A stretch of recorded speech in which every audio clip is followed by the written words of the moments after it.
Hi students, welcome to PhD jobs and admission. This is Gauri. So in this video मैं आप सभी के साथ कुमाऊं यूनिवर्सिटी आरडेट 2023 का जो रिसर्च मेथोडोलॉजी का सिलेबस है वो डिस्कस कर रही हूँ एंड सिखा रही हूँ basically. So in this session हम देखेंगे कि एक्सप्लेनेटरी एंड डिस्क्रिप्टिव रिसर्च होता क्या है बाय यूजिंग एमसीक्यूज। सो ये दोनों भी रिसर्च के टाइप्स है एंड इनके ऊपर भी आपको हमेशा आरडेट एग्जाम्स में क्वेश्चंस पूछे जाते हैं। दैट्स वाई इस वीडियो में मैंने वो सारे कॉन्सेप्ट्स कवर किए हैं relevant to explanatory and descriptive research. That's why ये वीडियो आप सभी को एंड तक देखना है ताकि आपके सारे डाउट्स क्लियर हो जाएंगे। Okay students, now let us begin with this session. So students, आप सभी को तो पता है कुमाऊं यूनिवर्सिटी आरडेट एग्ज़ाम अभी 23 जुलाई को है एंड इस एंट्रेंस एग्ज़ाम में आपके दो पेपर्स होते हैं। पेपर 1 ये रिसर्च मेथोडोलॉजी के लिए है जिसमें आपको 50% एमसीक्यूज पूछे जाते हैं and paper 2 is for concern subject जिसमें भी आपको 50% एमसीक्यूज पूछे जाते हैं। सो टू क्वालिफाई आरडेट एग्ज़ाम हम सभी यानी कि ग्लोबल ऑनलाइन टीम आप सभी को पेपर 1 एंड पेपर 2 दोनों के लिए भी स्टडी मटेरियल प्रोवाइड करते हैं। सो पेपर 1 के लिए हम सभी आपके लिए research methodology complete course provide करते हैं जिस कोर्स की मदद से सारे candidates guaranteed Kumaun university RDET 2023 exam को क्वालिफाई कर ही देते हैं। सो इस कंप्लीट कोर्स में हम सभी कैंडिडेट्स को full syllabus video lectures provide करते हैं जिसमें थियरीज एंड एमसीक्यूज दोनों का भी समावेश है। हम सभी आपको full syllabus notes and mock test provide करते हैं। सो मॉक टेस्ट में हमारे पास टोटल 10 मॉक टेस्ट अवेलेबल है and each mock test contains 40 MCQs and that's why overall आप सभी कैंडिडेट्स 400 एमसीक्यूज मॉक टेस्ट में सॉल्व कर ही देते हैं। सो इसमें आपको 1500 से भी ज़्यादा एमसीक्यूज का रिवीजन पीडीएफ मिल जाता है जिस पीडीएफ की मदद से आप सारे जो टॉपिक्स है वो एक ही पीडीएफ में रिवाइज कर सकते हो एंड दैट्स वाई गारंटीड आपको 80% एमसीक्यूज इसी रिवीजन पीडीएफ से मिलते हैं out of 100% MCQs in the research methodology section of the RDET exam. और ये जो सारा स्टडी मटेरियल है ये भी आपको हिंदी एंड इंग्लिश ये दोनों ही लैंग्वेजेस में प्रोवाइड किया जाता है। सो स्टूडेंट्स, अगर आप कंप्लीट कोर्स को परचेज करना चाहते हो देन इधर आप ग्लोबल ऑनलाइन ऐप डाउनलोड कर सकते हो फ्रॉम द प्ले स्टोर, जिसके लिए मैंने लिंक इस वीडियो के डिस्क्रिप्शन बॉक्स में आप सभी के साथ शेयर की है, या फिर आप स्क्रीन पर दिखाई गए नंबर्स पर जाकर व्हाट्सएप थ्रू मुझे कॉन्टैक्ट करके इंक्वायरी कर सकते हो। देखो कोर्स की फीस भी बहुत कम है which is only 699 and income fees में हम सारे कैंडिडेट्स को गारंटीड सिलेक्शन करवा देते हैं कि सारे कैंडिडेट्स गारंटीड आरडेट एग्जाम को क्वालिफाई कर ही देते हैं।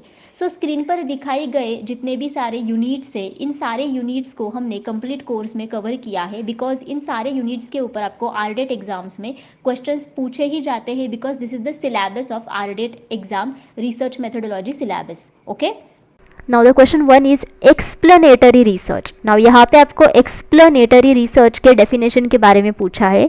सो let us see options. Investigates social phenomena without expectations, मतलब हम एक्सप्लेनेटरी रिसर्च में सोशल फेनोमेनन को इन्वेस्टिगेट करते हैं एंड वो भी without expectations.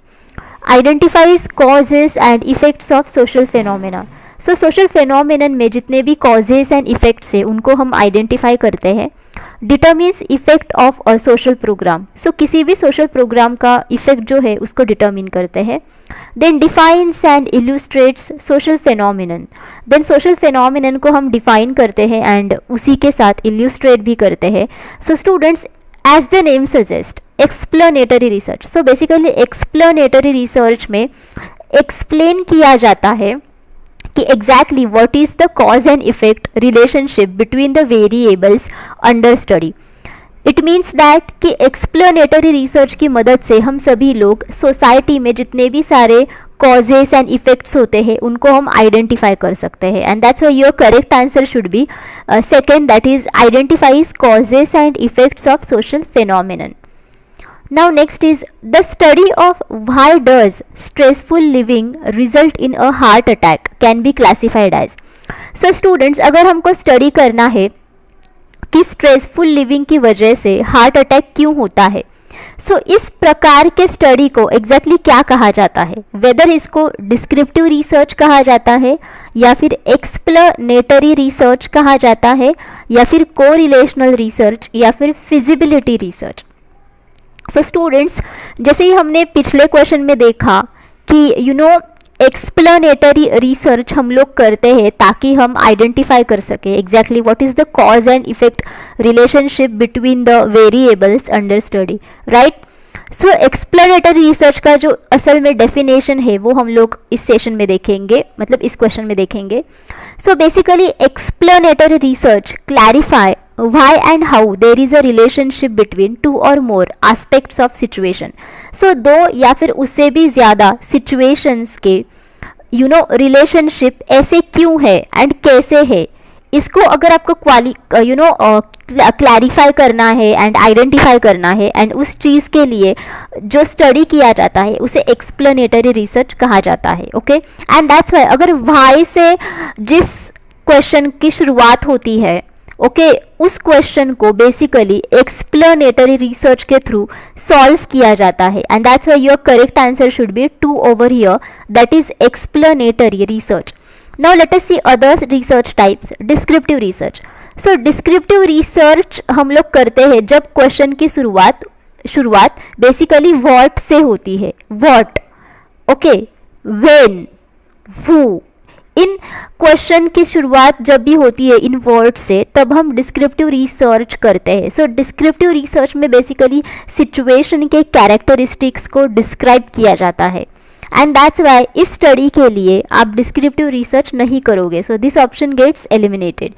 Correlational research, again इसमें हम लोग जो वेरिएबल्स होते हैं अंडर स्टडी, बेसिकली इसमें दो या फिर उससे भी ज़्यादा वेरिएबल्स के जो कोरिलेशंस होते हैं उनको स्टडी किया जाता है एंड यहाँ पे एग्जिस्टिंग जो कोरिलेशन होते हैं वेरिएबल्स के बीच में उनको स्टडी किया जाता है, ओके। बट एक्सप्लेनेटरी रिसर्च में ऐसा नहीं किया जाता है, इसमें बेसिकली इस्टेब्लिश किया जाता है, आइडेंटिफाई किया जाता है रिलेशनशिप को।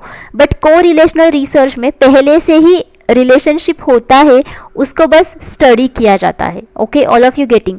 And feasibility research as the name suggest.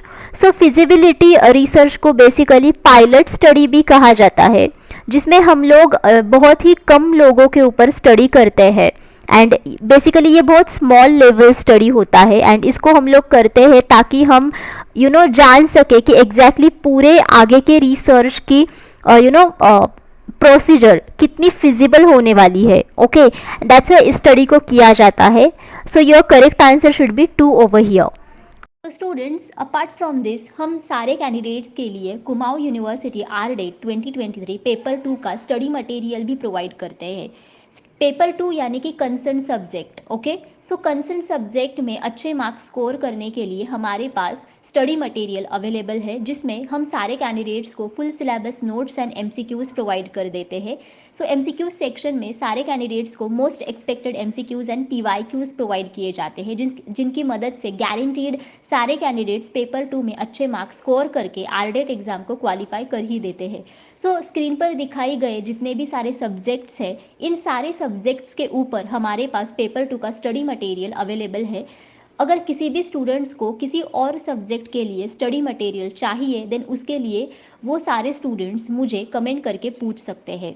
देखो, पेपर 2 स्टडी मटेरियल की फ़ीस सिर्फ 999 है एंड इनकम फीस में हम सारे कैंडिडेट्स को गारंटीड सिलेक्शन करवा देते हैं कि सारे कैंडिडेट्स पेपर 2 में अच्छे मार्क्स स्कोर करके RDET एग्जाम को क्वालिफाई कर ही देते हैं।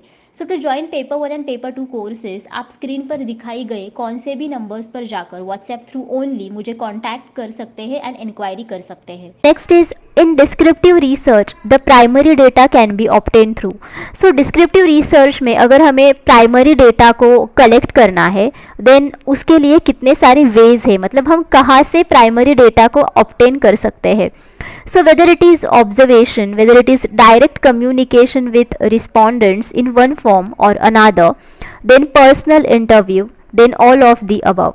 So basically students, primary data ये data ऐसा है जो फर्स्ट यूज़र ने क्रिएट किया हुआ होता है, ओके। फॉर एग्जाम्पल जैसे कि अगर मैं एक फर्स्ट यूज़र हूँ एंड मैंने अगर किसी भी प्रकार का डेटा क्रिएट किया है पहली बार, so this would be primary data. All of you getting. And that's why primary data ये ओरिजिनल होता है, जहाँ से वो क्रिएट होता है वहाँ से ही उसका इस्तेमाल किया जाता है। This is called as primary data. And in descriptive research हमें कई बार प्राइमरी डेटा की ही ज़रूरत पड़ती है एंड प्राइमरी डेटा को कलेक्ट करने के लिए बहुत सारे तरीके हैं. सो उसमें से सबसे पहला तरीका है ऑब्जर्वेशनल मेथड. ऑब्जर्वेशनल मेथड जिसमें रिसर्चर सिर्फ ऑब्जर्व करके डेटा को कलेक्ट करता है. Then second method is survey method. So survey method में क्वेश्चंस पूछे जाते हैं रिस्पोंडेंट्स को एंड रिस्पोंडेंट्स रिसर्चर को रिप्लाई करते हैं. Third method is case study method. So case study method में एक ही पर्सन के ऊपर इन डेप्थ स्टडी किया जाता है for a longer period of time. Fourth one is personal interview method. Personal interview method. So personal interview में face to face personally interview लिया जाता है. सो बेसिकली इंटरव्यू रिसर्चर लेता है from the respondents. Okay, now the fifth method is direct communication method. Direct communication method. So direct communication method में direct communication होता है between the researcher and the participant. Okay, मतलब जिसको जो message communicate करनी होती है, सो बेसिकली वो मैसेज डायरेक्टली कम्युनिकेट होती है with in the direct communication method. Okay, and अगर आप यहाँ पे ऑप्शंस देखोगे देन ऑब्जर्वेशन ये एक तरीका है प्राइमरी डेटा को कलेक्ट करने का इन डिस्क्रिप्टिव रिसर्च. डायरेक्ट कम्युनिकेशन भी है and as well personal interview भी है. Okay, and that's why your correct answer should be 4 over here. That is all of the above. Next is what does descriptive research include according to Van Dalen. So according to Van Dalen descriptive research में कितने सारे studies होते हैं. So basically students according to Van Dalen descriptive research में काफ़ी सारे studies होते हैं एंड उनके जो लिस्ट है वो मैं अभी आप सभी को बताती हूँ. उसमें से सबसे पहला है सर्वे रिसर्च स्टडीज़. ओके, और survey method studies. Then second one is inter relationship studies. Then third one is developmental studies. Okay, ये तीनों भी डिस्क्रिप्टिव रिसर्च के अंडर आते हैं. इसका मतलब ये है कि सर्वे रिसर्च स्टडीज़ में बेसिकली रिसर्चर और रिस्पोंडेंट्स को ओपन एंडेड क्वेश्चंस पूछता है एंड रिस्पोंडेंट्स डिस्क्रिप्टिवली उसके आंसर्स भी प्रोवाइड करते हैं. So basically this is called as survey and वो भी descriptive studies.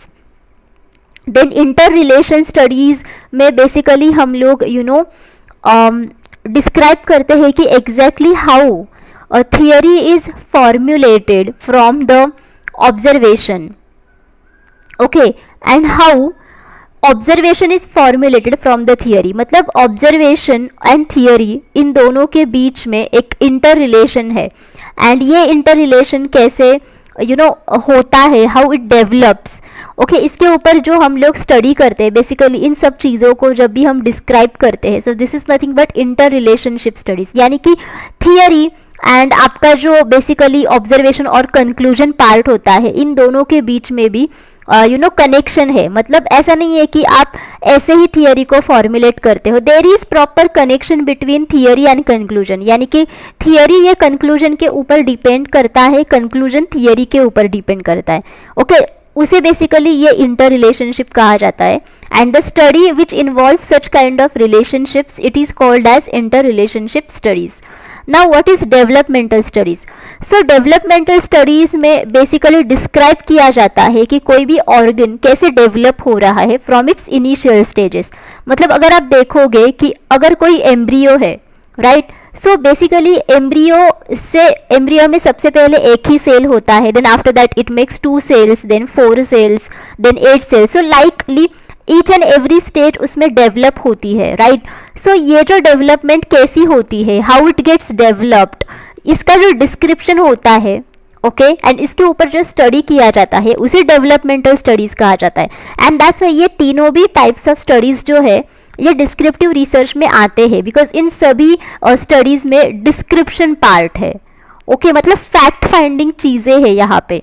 And that's why your correct answer should be 4 because ये सारे जो स्टडीज़ है ये डिस्क्रिप्टिव रिसर्च के पार्ट है according to Van Dillon.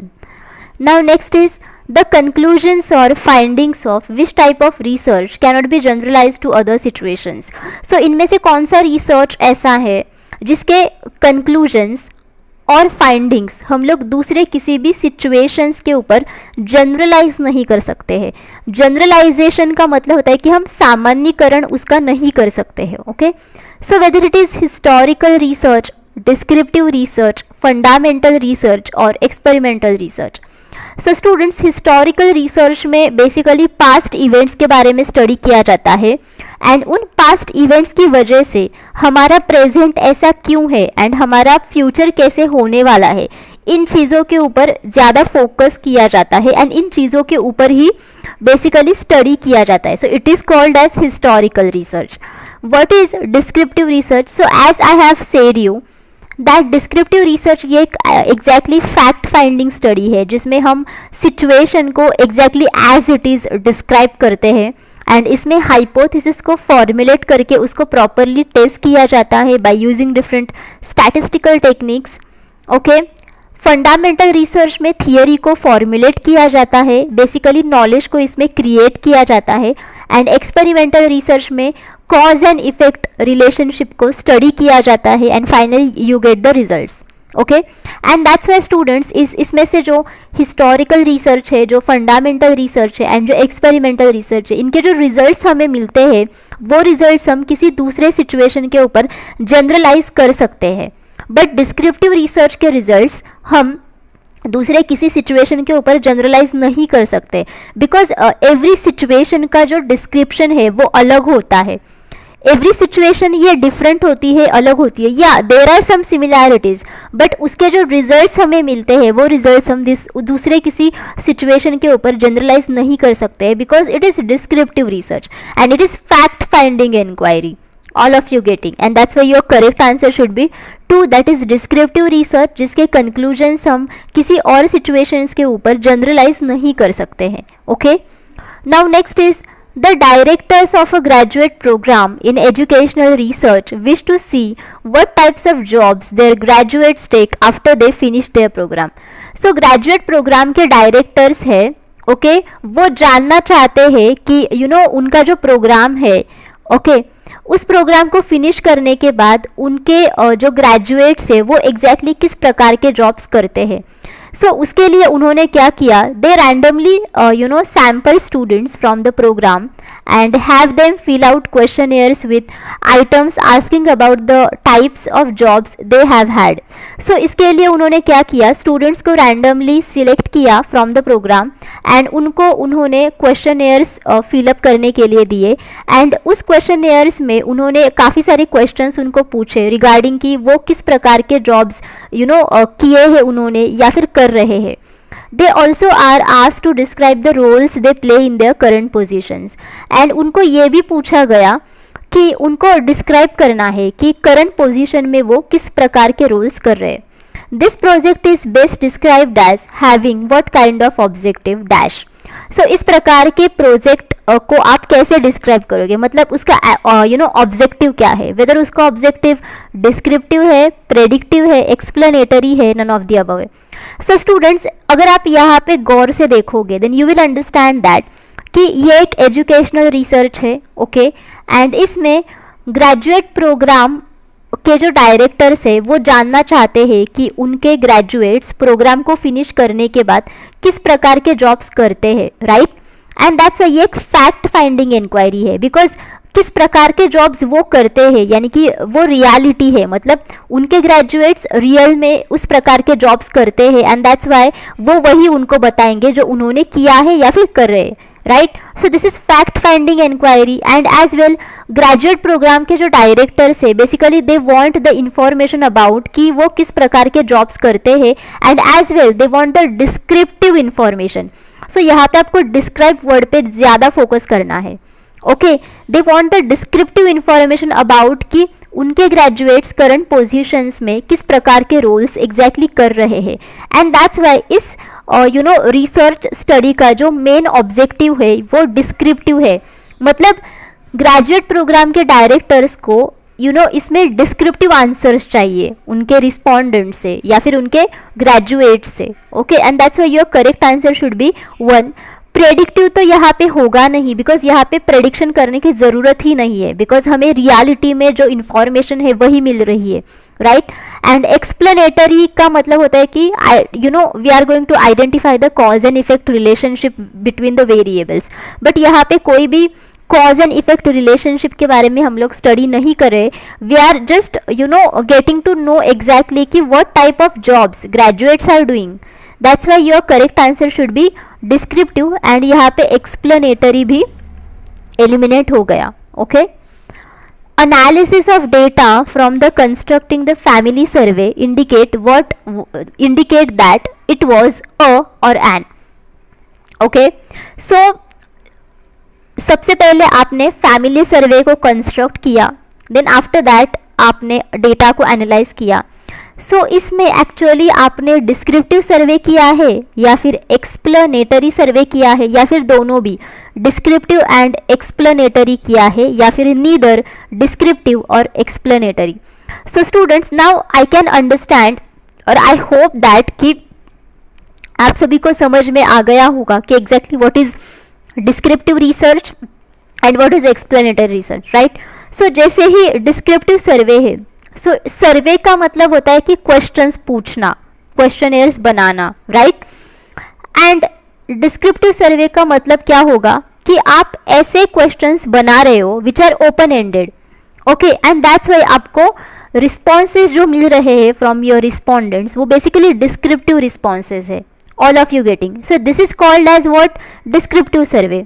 And explanatory का मतलब होता है कि आप basically cause and effect relationships को आइडेंटिफाई कर रहे हो within the society, and side by side आप सर्वे भी कर रहे हो। सो यहाँ पे आप जिस प्रकार का सर्वे करोगे, सो थ्रू दैट सर्वे आपको इंफॉर्मेशन मिलेगी कि exactly what is the cause and effect relationship between the variables under study, all of you getting. And अगर आप ये इंफॉर्मेशन देखोगे और अगर आप ये एग्जाम्पल देखोगे, देन इसमें आपको सबसे पहले फैमिली सर्वे को कंस्ट्रक्ट करना है। सो फैमिली सर्वे को कंस्ट्रक्ट करने के लिए आपको सबसे पहले डिस्क्रिप्टिव सर्वे करना पड़ेगा, एंड उसके बाद जब भी आप डेटा को एनालाइज करते हो, सो एनालिसिस थिंग में आपको एक्सप्लेनेटरी सर्वे लगेगा। That's why your correct answer should be 3, because ये दोनों भी आपको यहाँ पे लगेगी, डिस्क्रिप्टिव सर्वे भी लगेगा आपको एंड एक्सप्लेनेटरी सर्वे भी लगेगा। Okay, and that's why your correct answer should be 3। Next is descriptive research is the type of research that. Now descriptive research ये किस प्रकार का टाइप ऑफ रिसर्च है? So whether it is discovers ways of finding solution of an immediate problem, then gathers knowledge skill, then only describe the state of affairs as it exists today. It is a fact-finding research. It is useful for formulating hypothesis or testing hypothesis. So basically students, immediate problem के अगर आपको solution चाहिए, then उसके लिए आप action research को follow करोगे. You won't go for descriptive research. So ये option eliminate हो गया। अगर आपको नॉलेज स्किल को गैदर करना है, देन इसके लिए आप एक्सप्लोरेटरी रिसर्च को फॉलो करोगे, जिसमें हमने देखा था कि बेसिकली एक्सप्लोरेटरी रिसर्च हम लोग करते हैं ताकि हम डेटा को बेसिकली क्रिएट कर सके, हम उसको कलेक्ट कर सके। ओके, दैट्स वाई ये भी ऑप्शन एलिमिनेट हो गया। Only describe the state of affairs as it exist today. So जितने भी सारे स्टेट ऑफ अफेयर्स है वो जैसे ही अभी के ज़माने में है वैसे ही अगर डिस्क्राइब करते हो आप, एंड एज वेल अगर आपको फैक्ट फाइंडिंग रिसर्च करना है, मतलब अगर आपको फैक्ट फाइंडिंग इंक्वायरी करनी है, then yes in that case आप डिस्क्रिप्टिव रिसर्च करोगे। That's why your correct answer should be 3, because in this case basically you do the descriptive research. is useful for formulating hypothesis or testing hypothesis.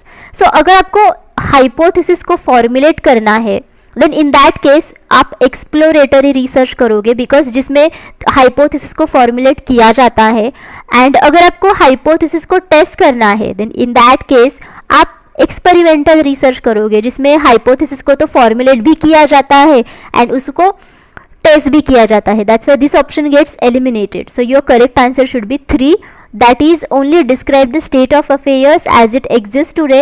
It is a fact finding research.